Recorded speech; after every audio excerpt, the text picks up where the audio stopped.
Welcome to our detailed report on a major policy shift announced today.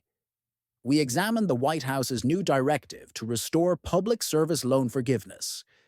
This policy update, issued on March 7, 2025, marks a decisive effort by the administration to overhaul a program created to support public service workers. The Public Service Loan Forgiveness Program, established by Congress in 2007, originally promised forgiveness of student loans after 10 years of dedicated public service.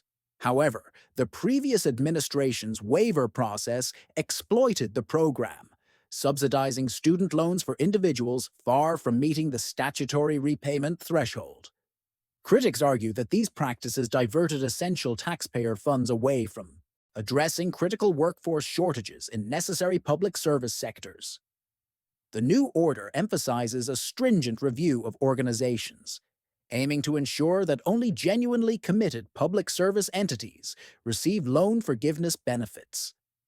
In this revised framework, organizations engaging in activities deemed illegal or harmful to national security are categorically excluded from eligibility. The directive specifically cites violations of federal immigration laws, asserting that aiding or abetting such infractions disqualifies organizations from the forgiveness program. Another exclusion targets groups suspected of supporting terrorism, including facilitating funding to foreign terrorist organizations or engaging in obstructive violent acts. Furthermore, the order condemns organizations involved in child abuse practices, particularly those endorsing actions that harm vulnerable children, physically or emotionally. It also addresses concerns regarding illegal discrimination and the violation of state tort laws, including public nuisance and vandalism offenses.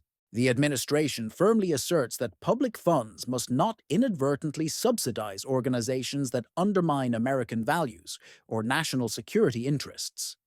Under this new policy, eligibility for loan forgiveness is strictly reserved for employees working in organizations upholding legal, ethical, and public service standards. The Secretary of Education, in close coordination with the Treasury, will propose revisions to ensure a clearer definition of acceptable public service. These regulatory adjustments aim to protect taxpayers while preserving the integrity of federal funds allocated to genuine public service efforts. The order specifically targets organizations suspected of engaging in human smuggling, illegal immigration, and other criminal activities detrimental to public safety. This policy shift reflects a broader commitment by the administration to defend constitutional values and prioritize national security above political considerations. The executive order reiterates that nothing in its provisions shall impair the legal authority granted to executive departments or affect budgetary processes. Its implementation, while subject to the availability of appropriations, underscores the administration's careful balancing of policy reform and fiscal responsibility. The order is clear. Public funds should never underwrite organizations with substantial illegal purposes that threaten the welfare and security of our nation. Controversy surrounds past practices where loan forgiveness was granted prematurely, a move critics claim fostered unsustainable debt and inflated tuition costs.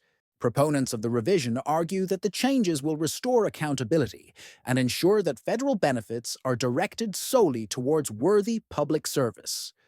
Lawmakers and public policy experts are closely monitoring these developments, anticipating significant implications for future federal education and fiscal policies. Critics warn that the revised eligibility criteria might significantly limit opportunities for well-intentioned public service employees facing genuine financial challenges. Political debates have intensified as stakeholders from various sectors voice opinions on the balance between fiscal responsibility and public service support.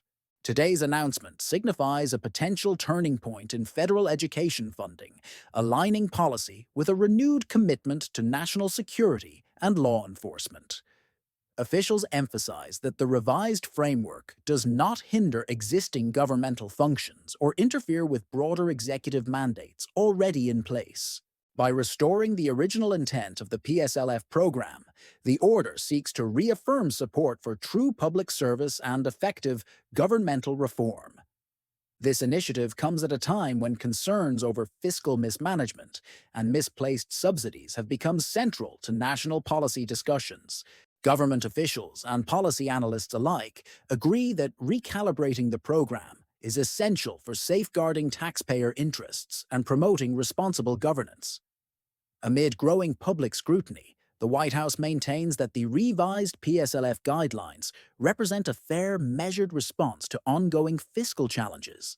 As policy debates continue, the administration's latest move naturally invites further discussion on the proper role of government in regulating educational finance.